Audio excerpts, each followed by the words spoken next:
இப்போ நல்லா பாருங்கள், இப்போ கல்விக்கு நீங்கள் போகும்போது ஒரு பரிகாரம் எங்களுக்கு சொல்லணும், படிப்புக்கு வந்து நீங்கள் ஒரு பரிகாரம் சொல்லியே தீரணும், ஏன்னா குழந்தையுடைய எதிர்காலம் இருக்குது அப்படின்னாச்சு.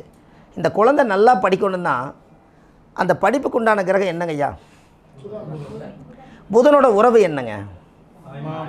தாய்மாமனுக்கு பாத பூஜை பண்ணி தாய்மாமன் ஆசீர்வாதம் பண்ணால் படிக்காத குழந்தையும் படிக்கும். எப்படிங்க ஐயா?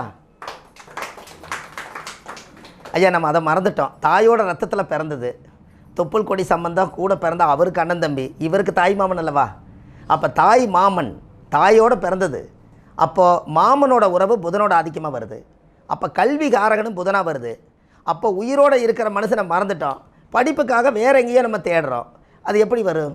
அப்போது நம்ம வீட்டில் தாய் மாமன் இருந்தால் அவர் மனசு குளிர்ச்சியாச்சுன்னா பாத பூஜை பண்ணி அந்த தீர்த்தம் எடுத்து அந்த தாய் மாமன் அந்த குழந்தை மேலே தெளித்தால் இவரோட புதனோட ஆதிக்கம் அவருக்கு ட்ரான்ஸ்ஃபர் பண்ணுறாரு. அதிலிருந்து அந்த குழந்தைக்கு ஞான சக்தி பெற்று அதிலிருந்து அந்த புக்கை படித்து அது பெரிய மெரிட்டில் சீட்டு வாங்கும். எப்படின்னு பாருங்கள். இனிமேல் என்னங்கய்யா, இனிமேல் பக்கத்தில் தான் இருக்குது தாய் மாமன், ஆனால் மறந்துட்டோம். என்னங்கம்மா? அடடா இப்போ தாய் மாமன் கிட்ட இந்த கல்வி இருக்குதா அப்படிங்கிறதா ஆயிடுச்சு இல்லைங்களா? ஒன்றும் வேண்டாங்க. காலையில் எழுதுனேன், கலைவாணி கையில் என்னங்கய்யா இருக்குது? அப்போ நம்ம வீட்டில் அந்த வீணை இருந்தால் தானே அந்த சுரங்கள் வந்து கரெக்டாக படித்து அவங்க பாஸ் ஆவாங்க. ஒரு ப்ராஜெக்ட் வீணையாவது வச்சுருந்தா கலைவாணியோட வாகனம்னு ஒன்று இருக்குது. இனிமேல் கலைவாணின்னு ஒரு வீணையை படிக்கிற குழந்தையோட ரூமில் வைங்க, ஆட்டோமேட்டிக் சுரங்கள் வேலை செய்யும். ஆனால் அந்த காலத்தில் அந்த தூணில் தானே செய்வாங்க, மரம் உயிரோட்டம் இல்லையா? அந்த தூணில் அந்த நரம்பில் அந்த சரிகம பதனிஸாக பண்ணுவாங்க. அது ஒரு கலை படித்து தானே அவங்க அவளை பாட்டு சுவாரஸ்யமாக பாடி ஸ்டேஜ் வரைக்கும் கொண்டு போனாங்க. அப்போ அதுதானே கலை, அது வந்து வாணி, அதனால கலைவாணின்னு வச்சாங்க. அவங்க கையில் பாருங்கள், பாதி புக்கு திறந்து பாதி புக்கு இப்படி இருக்கும். அப்போ கலைவாணி கிட்ட போய் கேட்டால் என்ன சொல்கிறாங்கன்னா, நானும் படித்து கொண்டு தான் நிற்கிறேன், நான் முழுசாக முடிக்கலைங்குது. அப்படி ஓப்பனில் தானே வச்சுருக்குது.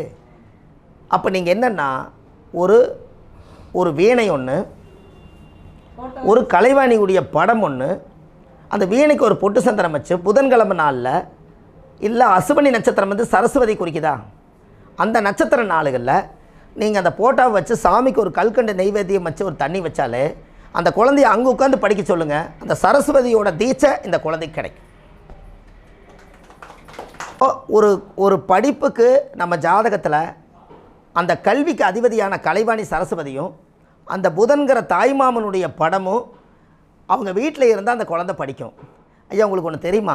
அந்த காலத்தில் இந்த உறவுக்காரர்களுடைய போட்டோவெல்லாம் மாட்டி வச்சுருப்பாங்க, பார்த்துருக்கீங்களா? கொஞ்சம் ஆசையாக இருக்குது. இன்றைக்கி எல்லாமே எடுத்து விட்டாங்க ஐயா.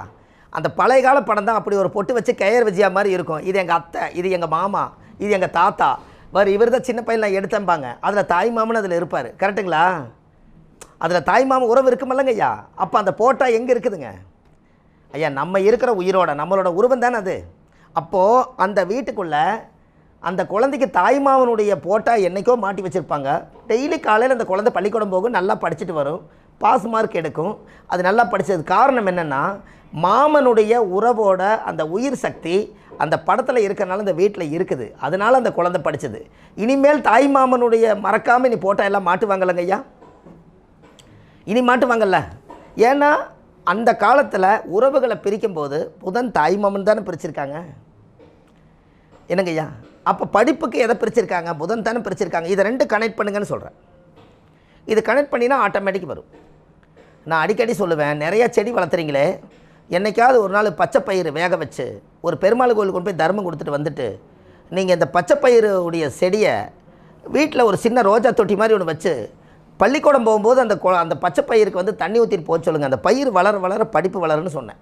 அந்த குழந்தை டெய்லியும் தண்ணி ஊற்றிட்டு போகுது. எப்படிங்க ஐயா? சின்ன பரிகாரம். அது வேலை செய்தானா? ஏன்னா அந்த மூலிகை சக்தி இருக்குது இல்லைங்களா, அது அந்த வீட்டுக்குள்ளே இருக்குதில்ல.